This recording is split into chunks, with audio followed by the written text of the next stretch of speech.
Well, essentially, I addressed one point for each of the two worlds into which we can divide our patients with colorectal cancer. The first world is made up by those patients who have been resected completely from their disease. So they do not have metastatic disease. So their chances to be cured is already substantial. Like in stage 3 is a 50-60% chance of cure. And we know that chemotherapy makes this percentage go up by approximately 20%. So that's a very good reason to get chemotherapy.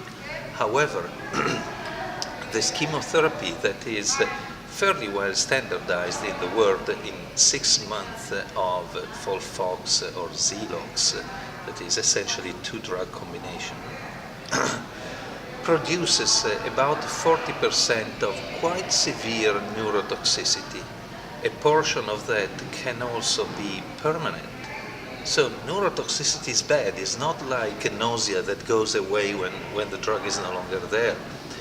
So about 10 years ago, we started with a huge trial around the world, 13,000 patients, with the aim of seeing if 3 months of therapy instead of 6 was as good as, but less toxic than 6 months.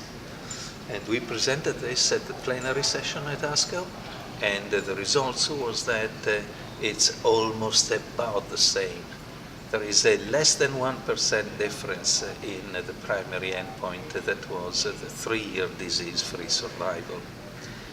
So that's the first message, a good message, because you may not suffer for that long with permanent toxicities. The second message regards the second world, the one where hope is not so substantial. That is the world of the metastatic setting. Well, what I did was just making a summary of how things are evolving, and thanks to the new agents.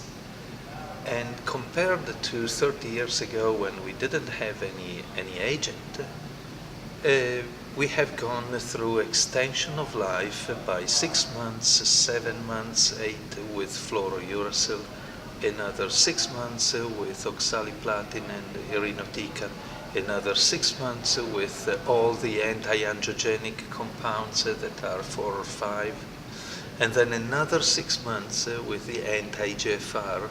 And that's part A of my second message, because there is a part B in this message that I addressed as implication of this. And the implications are that if I extend life as much as possible, it is possible that in between the beginning of the disease and the end, you reach a point where you may resect the disease, although it is metastatic. And if that happens, then the hope opens up to jump back to the first group with the hope of cure.